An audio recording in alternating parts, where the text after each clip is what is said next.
इसके जलवायु के कारण दुनिया का सबसे बड़ा एग्रीकल्चर प्रोड्यूसर और सबसे बड़ा मैन्युफैक्चरर आज से 100 साल। कुछ लोगों को लगेगा अरे ये तो आंकड़े सही नहीं है, एंगल मेडिसिन की पुस्तक को देख ले और यह थोड़ा सा कॉमन सेंस कि बहुत से देश अभी बड़े चल रहे हैं, इंग्लैंड, फ्रांस, जर्मनी, रूस, चीन, अमेरिका, जापान 100 साल पहले तक तो कई देश के रूप में उभरे नहीं है।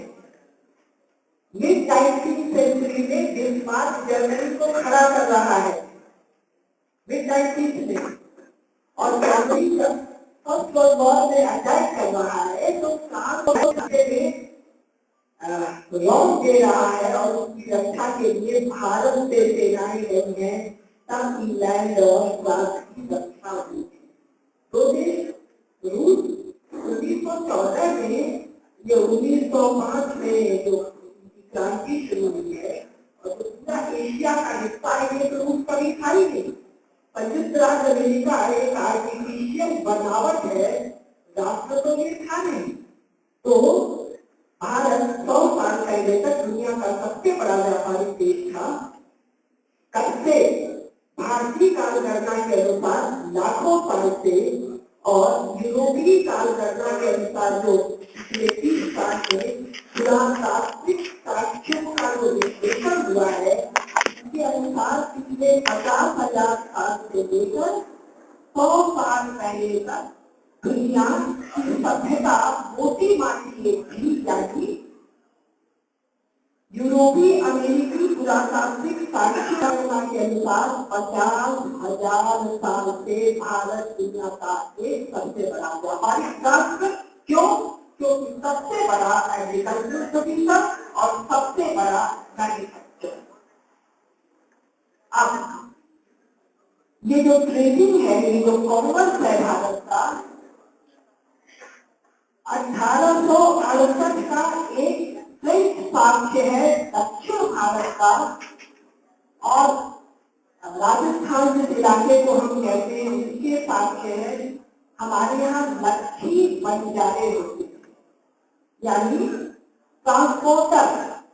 लच्छी मायने ऐसे अनेक लच्छी बंजारे थे जिनके पास 1 लाख बैलगाड़ी, यानी एक साथ चल रहा है, यानी 2 लाख बैल, यानी 1 लाख गाड़ीवान, यानी कम से कम एक व्यक्ति और तो 2 लाख गाड़ीवान। बैलों की और मनुष्यों की टिप्पणी अगर करें तो कम से कम 10-10 हजार नहीं, और ये सब पहिए पर चल रहे हैं। पहिए पर रबर नहीं चला है, पहिया लकड़ी का है और ये लगातार चल रहा है। तो सड़कों का दुनिया में सबसे बड़ा संजाल अगर कहीं था तो वो था भारत। पूरे यूरोप में, अमेरिका को बात है इसको कोई गिनती में नहीं था, दुनिया में कहीं सड़क नहीं थे। पूरे यूरोप में जो थोड़ा मोड़ा ट्रेडिंग है वो घोड़े की पीठ पर है। घोड़े और मनुष्य के लिए पगडंडी पर्याप्त है, सड़क। 20वीं शताब्दी में और लेट 19th सेंचुरी में यूरोप के देशों में सड़कें बनी। अब एक बात और, ये तो हुआ आंतरिक व्यापार के छोटे छोटे बात कर रही है। और हमारा एक्सपोर्ट ट्रेड में मैरीटाइम, यानी जो महासागरों का ट्रेड, केवल एक साक्षी हिंद महासागर है। इस महासागर का नाम हिंदुस्तान पर है। क्या दुनिया का कोई और महासागर का नाम किसी देश में है?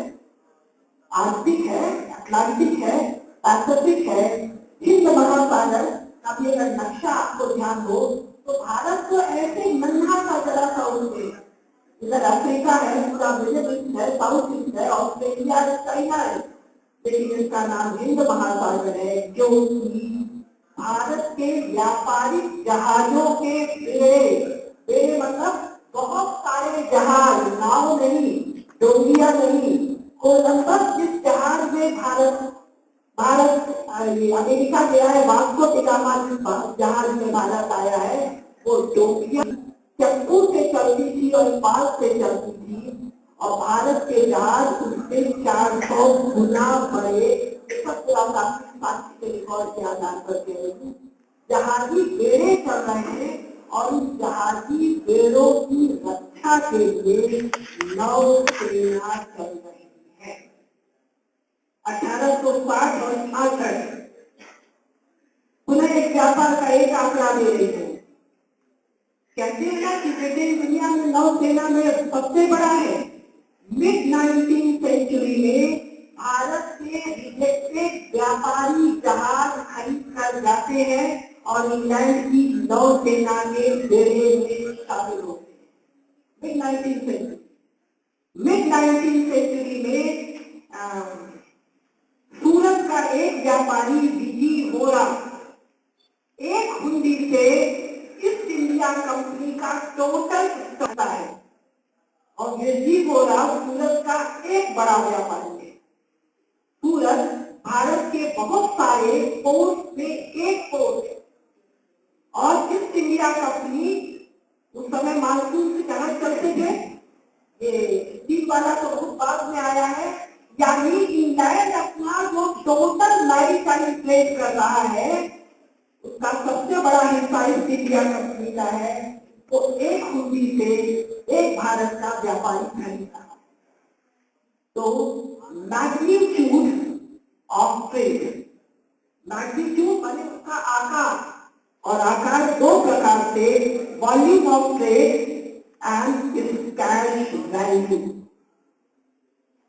आप लोगों ने सुना होगा भारत को सोने की चिड़िया कहते हैं। भारत में सोने और चांदी की खदानें बहुत कम है।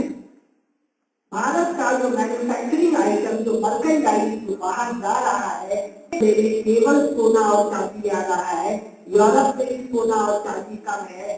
पोस्ट कोलंबस जो लूट मची है दक्षिण अमेरिका और नॉर्थ अमेरिका में और अफ्रीका में, ये लूट का सोना चांदी आ रहा है स्पेन, पोर्चुगल, इंग्लैंड, हॉलैंड, और वहां से सीधे भारत। और इसलिए विलियम ब्रिटिश से लेकर सैकड़ों यूरोपियन लेखक कह रहे हैं भारत वो असल गहराई है जिसपे जाकर दुनिया का सोना चांदी जब डूब जाता है, असल है, उसके तल का पता नहीं।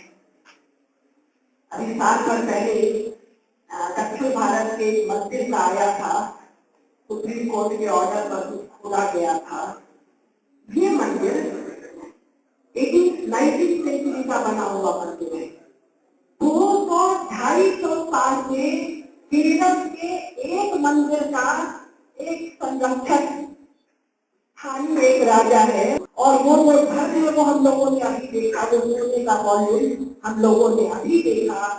इंटरनेशनल रिपोर्ट है कि आज के दिन भी भारत में सोने का सबसे बड़ा स्टॉक है। दो सेक्टर में, एक डोमेस्टिक सेक्टर में ज्वेलरी के फॉर्म में, होर्डिंग के फॉर्म में, और एक पुराने राजाओं और पुराने मंदिरों के वॉल्स में, खजानों में। और इस कारण भारत सरकार भारत के सभी मंदिरों का अधिग्रहण करती जा रही है इस सोने के लालच में। और एक और तथ्य मैं आप लोगों को बताऊं, अभी एक आप लोगों ने उसको सरकार वाला टीवी में सुना होगा, अंग्रेज इस देश से बहुत धन ले गए। अंग्रेजों के पहले इस देश से कोई धन कहीं नहीं गया, क्योंकि मुसलमान भारत के लोग हैं, बाहर से कहीं नहीं आए। महमूद गजनी और गोरी का जो नाम है, तो गजनी और गोर तो कंधार के पास है ना। कंधार, गांधार, गांधारी, दूरपापन, दुर्योधन याद आ रहा है। दुर्योधन की ननिहाल ही तो है, महारानी गांधारी का नेचर है ना, जहाँ से महमूद आए हैं। और रणजीत सिंह का राज्य महमूद और गोरी के आने के बाद तक लेट 19th सेंचुरी तक इस पूरे काबुल वाले इलाके में है। पहली बार 20वीं शताब्दी में ये अलग हुआ।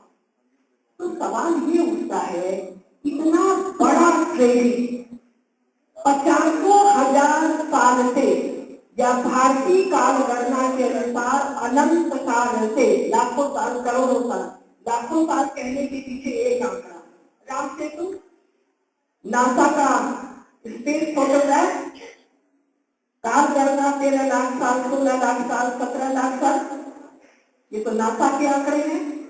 तो लाखों साल से अगर ऐसी इकोनॉमी बनी हुई है तो क्या ये बिना शासन के संभव है? क्या ये बिना राजकोषीय नीति फिस्कल पॉलिसी से संभव है? क्या ऐसा उत्पादन का ढांचा एग्रीकल्चर यानी प्राइमरी, सेकेंडरी, टर्शियरी, और इसके साथ दो चीज मैं और भूल गई, भारत के बैंकर्स को ही तो जगत सेठ कहते हैं। भारत के बैंकरों की हुंडियां करीब करीब हर कॉन्टिनेंट में मिली है, दक्षिणी ध्रुव तक। दक्षिणी ध्रुव में 2 मील ऊंचा बर्फ जमा हुआ है।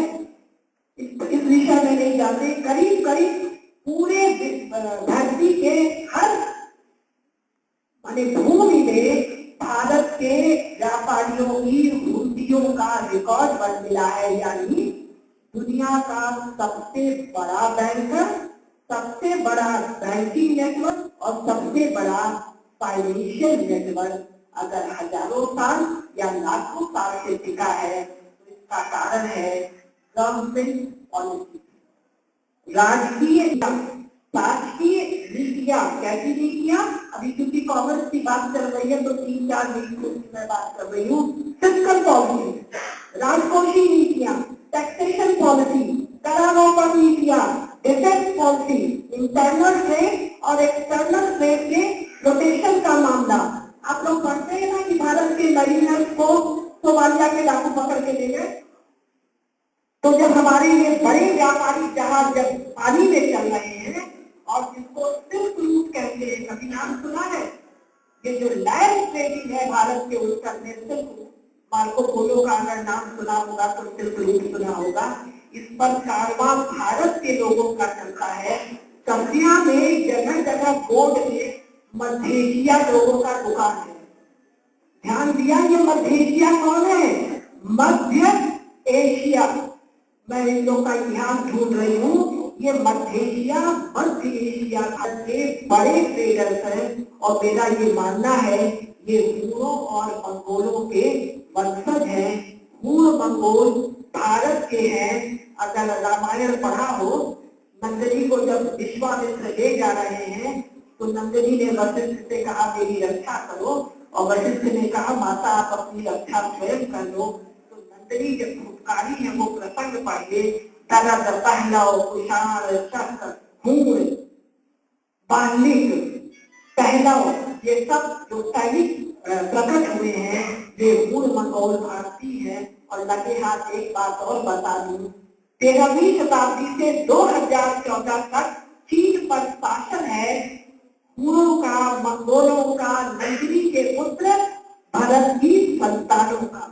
कभी पढ़ाया गया है कि चीन 700 साल तक हमारा गुलाम है? कभी पढ़ाया गया है कि प्रथम विश्व युद्ध में भारत के सैनिक विश्व विजेता हैं? मैं छोटा सा दैनिक जागरण में ये न्यूज आइटम छपा था, तारीख आप लोग देख लीजिएगा। बड़रौना का ये खबर है, द्वितीय विश्व युद्ध के पेंशनरों और उनके आश्रितों को प्राण से पहले जिला सैनिक कल्याण एवं पुनर्वास कार्यालय में उपस्थिति दर्ज करानी अनिवार्य है। ये शायद बृहस्पतिवार 27 फरवरी का दूसरे पेज का ये न्यूज आइटम है। यानी second world war, first world war में, पर सेकेंड वर्ल्ड वॉर में 25 लाख सैनिक बाहर गए थे। आज अगर अमेरिका दुनिया का बड़ा ट्रेडर है तो उसका कारण है उसकी मिलिट्री, उसका सुपर पावर स्टेटस। अगर मिलिट्री नहीं है, क्या मिलिट्री कहाँ? देश की सीमाओं से बाहर हमारे व्यापारिक बेड़ों और हमारे इन लक्ष्मी बंजारों के काफिलों की रक्षा के लिए तो आप ट्रेड नहीं कर सकते हैं, आप बैंकिंग नहीं कर सकते हैं। अब आप अथाह सोना चांदी जब जहाज में भर के लाएंगे तो रास्ते में लुटने से बचने के लिए जरूरी है भारत का सुपर स्टेटस। कॉमर्स का विषय है इसलिए मैं बता रही हूँ कि कॉमर्स के लिए जरूरी था भारत में 50,000 साल से या लाखों साल से जो गम को राजनीति कहते हैं, राजा की नीति। तो जो राजनीति है उसका एक अंग है फाइनेंशियल मैनेजमेंट। राजकोषीय नीतियों के द्वारा ये तय होता है कि देश में क्या बढ़ेगा और क्या गिरेगा। 100 साल पहले हमारी इंडस्ट्री नष्ट हुई तो अंग्रेजों की टैक्सेशन के कारण। ये तो मोटी मोटी बात है, समझ में आ रही होगी। दूसरा, टर्म्स ऑफ ट्रेड। भारत से जो सामान बाहर जाएगा, बाहर से जो सामान बाहर अंदर आएगा, एक्सपोर्ट और इम्पोर्ट, इसकी रिलेटिव प्राइस क्या होगी, ये कौन तय करता है? आप ये देखते होंगे 2 विदेश मंत्री हाथ मिला रहे हैं, 2 वाणिज्य मंत्री हाथ मिला रहे हैं, 2 वित्त मंत्री हाथ मिला रहे हैं। हाथ क्यों मिला रहे हैं? बाजार में तय होने दो फ्लो ऑफ कमोडिटीज और सर्विसेज क्या होगा, लेकिन बाजार में नहीं तय होता है। स्टेट और गवर्नमेंट तय करती है कि कौन सा सामान आएगा, किस दाम पर आएगा और किस दाम पर जाएगा। तो अगर मजबूत राजा नहीं है, मजबूत शासन नहीं है, मजबूत केंद्र नहीं है, जिस दिन अमेरिका का सुपर पावर स्टेटस नहीं होगा, उस दिन अमेरिका दुनिया का बड़ा ट्रेडर, बड़ा मैन्युफैक्चरर, बड़ा एक्सपोर्टर होना असंभव है। ये तो मोटी बात है, समझ में आ रही है आप लोगों को। तो सवाल उठता है कि 1947 से आज तक 67 साल हो गया। शायद एक तक को नहीं पता हो या किसी ने पढ़ा हो तो पता हो कि भारत का पार्टीशन करना तय हुआ था फर्स्ट वर्ल्ड वॉर के तहत। क्यों? 1857 में ये जो थोड़ा बहुत इधर उधर बदमाशी करने की गई थी। 1885 में कांग्रेस की स्थापना हुई। कांग्रेस की स्थापना क्यों हुई? कि भारत में जो सशक्त भाव चल रहा था कि देशों को निकाल के बाहर देखो, ये हमारे देश में बैठे इंस्टीट्यूटर्स है, इनको निकाल फेंको। इसको थामने के लिए भाई तुम लोग प्रचार प्रचार कर लो, कुछ आंदोलन कर लो, कुछ लोग पेटिशन दे लो, मार काट के हमको न भगाओ। 1885 में हुआ और 1885 के बाद से लेकर 1905 तक भारत में जो गौ रक्षणी सभाएं के कारण पूरे इलाके में आप लोगों को गौशालाएं मिलेगी और सनातन धर्म सभाओं के द्वारा गुप्तचर विभाग ने रिपोर्ट दिया भारत में अंग्रेजी शासन असंभव है। ठीक, ये चीजें जानना पड़ेगा अगर चाहते हैं भारत दुनिया का बड़ा व्यापारिक देश हो। और उधर यूरोप में जर्मनी जो नया खड़ा हुआ, इसने इंग्लैंड और फ्रांस को रौंदना शुरू किया जो विश्व व्यापार में हिस्से के द्वारा समृद्धि लाने के लिए। तब ये तय हुआ कि भारत अगर दुनिया का सबसे विशालकाय राष्ट्र रहा तो आजाद तो ये हो ही जाएगा 10 साल 15 साल 20 साल में, तो हम लोग फिर अपने डाल के लिए वापस हो जाएंगे। और दुनिया भर की चीजें हुई और भारत का फिजिकल पार्टीशन, यानी आप एक इकोनॉमिक यूनिट के रूप में मत रहिए। और इसके अलावा भी बहुत से काम तो 1907 में एक चीज और हुआ, ट्रांसफर ऑफ पावर और कॉमनवेल्थ। कॉमनवेल्थ आप लोगों ने सुना होगा जरूर।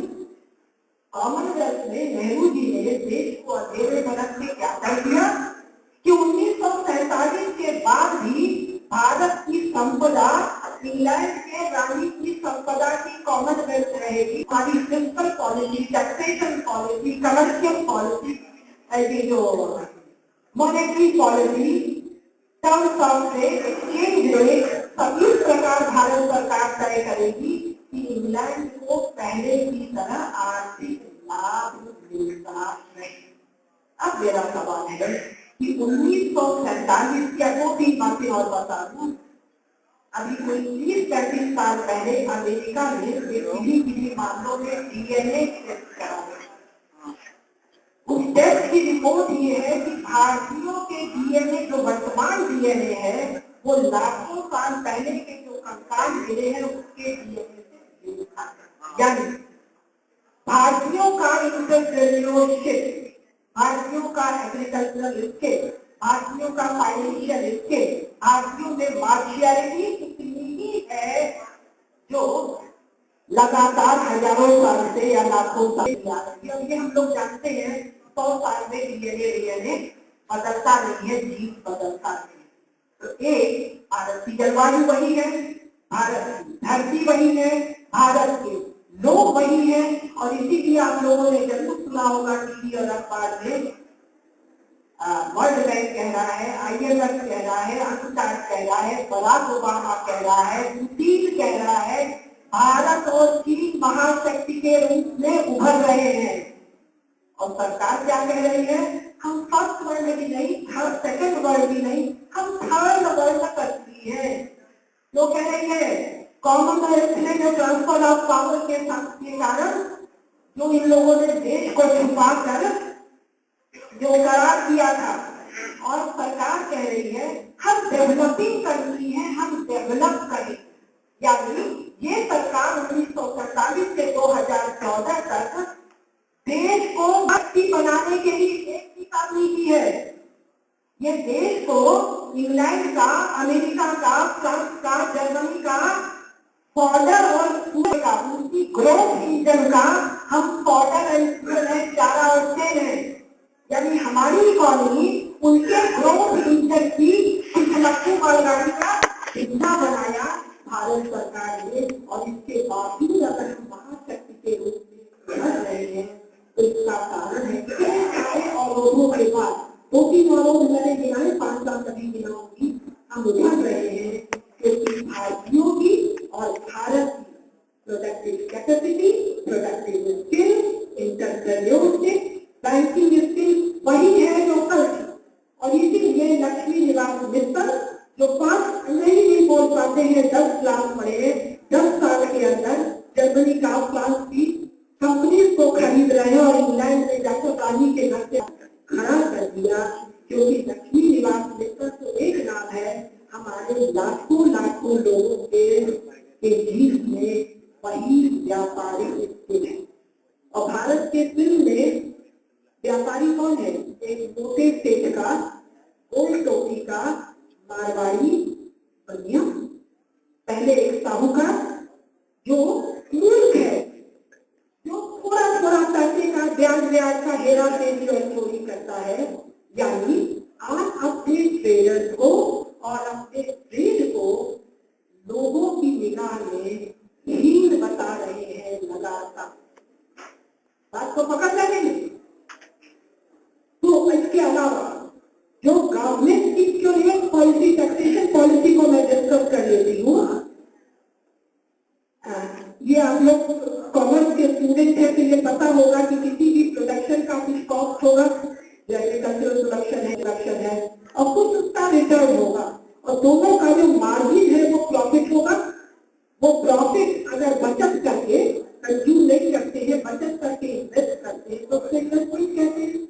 अगर गवर्नमेंट इस डिफरेंस को, इस प्रॉफिटेबिलिटी को टैक्स से वापस कर लेगी तो इन्वेस्टमेंट के लिए कुछ मिलेगा। एक उदाहरण, 80-90 साल पहले इस पूरे इलाके में 10-10 किलोमीटर की दूरी पर चीनी मिलें बनी थी। इसको बनाने चीन से लोग आए थे, रूस से, जर्मनी से, अमेरिका से, वो तो यहाँ से ले जा रहे थे। तो ये धन कहाँ का था? ये धन यहाँ का था। फैक्ट्री किसने बनाई थी? यहाँ के लोगों ने और राजस्थान के आए हुए व्यापारियों ने। क्यों बनाई थी? क्योंकि उनके पास इंटरप्रेन्योरियल स्किल था, बैंकिंग का तजुर्बा था। और ये बनाई थी अंग्रेजों के समय, जब अंग्रेज हमारे लिए फ्रेंडली गवर्नमेंट नहीं थे। और नई फैक्ट्री लगने की जगह ये सारी फैक्ट्री बंद हो गई। आप समझ में आ रही है? तो जो काम राजा का है, जो काम राज्य का है, जो काम केंद्र का है, वो काम हम तो नहीं कर सकते हैं, वो काम तो धरती नहीं कर सकती है। और यही पैसा उठा के जब जाता है बजट के रूप में, घपला करके 4 लाखों लाख करोड़ रुपया सिर्फ बैंक में गया है, ठीक है। यही सेविंग टैक्स के मार्फत उठाई गई, करप्शन किया गया और कहाँ जाके जमा किया गया, विदेश में। तो बैंक के वॉल्ट में रुपया थोड़े पड़ा हुआ है, बैंक उस रुपए को दूसरे को देती है ब्याज लेने के लिए। तो हमारे पैसे से आज भी इंग्लैंड, जर्मनी, फ्रांस और अमेरिका की डेवलपमेंट फंडिंग हो रही है।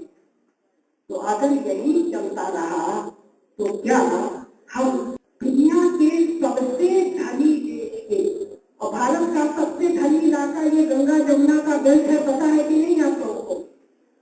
मौर्य साम्राज्य, गुप्त साम्राज्य, हर्षवर्धन का साम्राज्य कहाँ था? यही इलाका था ना। राम, कृष्ण, महावीर, बुद्ध इसी गंगा जमुना के दौर में थे ना।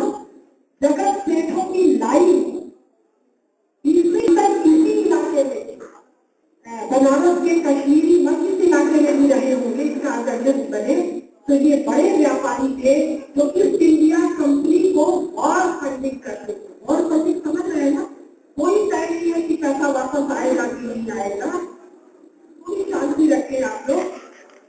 तो सवाल ये उठता है, दुनिया के सबसे धनी देश के सबसे धनी इलाके के लोग क्या गरीब, पिछड़ा हुआ, जाहिल और बैकवर्ड कहलाना पसंद करते हैं? क्या हम एक ऐसे शासन तंत्र को लाना चाहते हैं, fiscal policy, taxation policy, defence policy और law and order, internal security मजबूत करेंगे? कैसे हो सकता है? जब हम एक देश में ही एक देशभक्त बुद्धिमान शासकों का समूह लोकसभा में भेजे। टैक्सेशन पॉलिसी कुशीनगर के हॉल में हम लोग बैठ के बड़ा सुंदर बना ले, देश में लागू होगा? ये कब लागू होगा? जब लोकसभा में पास होगा। हमारी सेना कैसी रहेगी, हमारी सेना कितने दूर तक जाएगी? आपको पता है 6571 में हम लोगों ने लाहौर तक 3 दिन में मार्च कर दिया था और नेवी ने तो 1 दिन में कब्जा किया था। और उसको वापस किसने बुला दिया? सरकार ने। जीती हुई धरती को किसने वापस कर दिया? सरकार ने। भारत का पार्टीशन किसने मंजूर किया? सरकार ने। तो क्या जब तक हमारे पास देशाभिमानी, देशभक्त, बुद्धिमान, चरित्रवान शासन नहीं होगा, तब तक क्या हमारे देश में सही इकोनॉमी हो सकती है?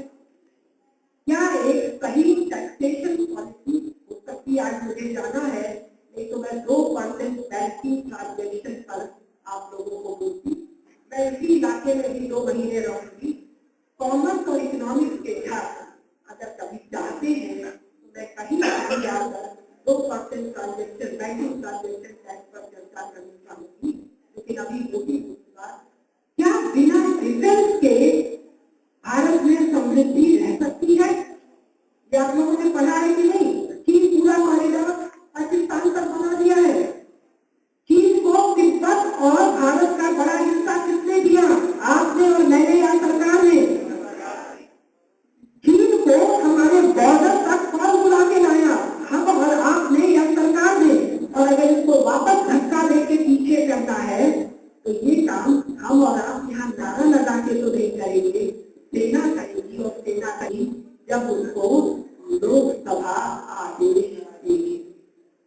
हम तो माहौल बना सकते हैं ना।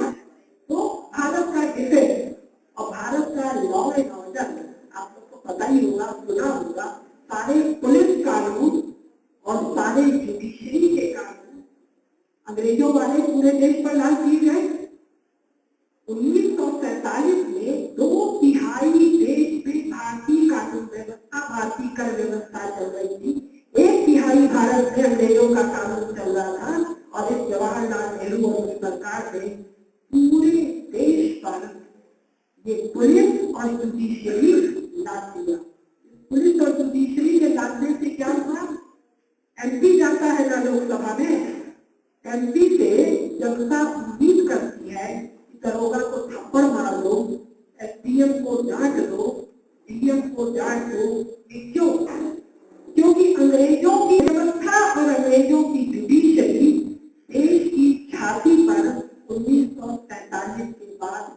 ला दे दिया गया। अगर हमारी एनर्जी लिटिगेशन और सेल्फ डिफेंस में जा रही है तो हमारा जो बचत थोड़ा सा हाथ में है वो वापस इन्वेस्ट होके बढ़ाएगा या वेस्टफुल यूज में चला जाएगा। ये क्लियर मुश्किल काम बात नहीं कह रही हूँ। डिफेंस वाली बात भी, इंटरनल लॉ एंड ऑर्डर वाली बात भी। और अगर एक मुट्ठी अनाज हम धरती में डालते हैं तो ऑन एन एवरेज 6 मुट्ठी अनाज भारत की धरती देती है। उसमें सामान्यतः एक मुट्ठी अनाज खाने पीने रहने खर्चा में लग जाता है और एक मुट्ठी अनाज यानी उत्पादन का 6वां हिस्सा भारत में राज्य लेता था लाखों साल से। अंग्रेजों के समय एक मुट्ठी का 1.5 पौने 2 मुट्ठी, कई जगह पूरा 2 मुट्ठी हो गया, यानी करीब 30%। 6वां हिस्सा की जगह 1/4 से 1/3 हिस्सा तक। लेकिन नालायक सरकार डायरेक्ट और इनडायरेक्ट टैक्सेस के मार्फत 4 मुट्ठी अनाज ये कहेंगे इसको हम स्पेंड करेंगे, खर्च करेंगे डेवलपमेंट पर, और खर्च करने की जगह ये पैसा स्विस बैंक में जा रहा है। 25 साल पहले हमारे तेजस्वी प्रधानमंत्री राजीव गांधी ने कहा था कि 100 रुपए में से 85 रुपया दिल्ली में रहता है, 15 रुपया खर्च होता है। 25 साल बाद 5 रुपया खर्च होता है, 95 रुपया दिल्ली में रहता है।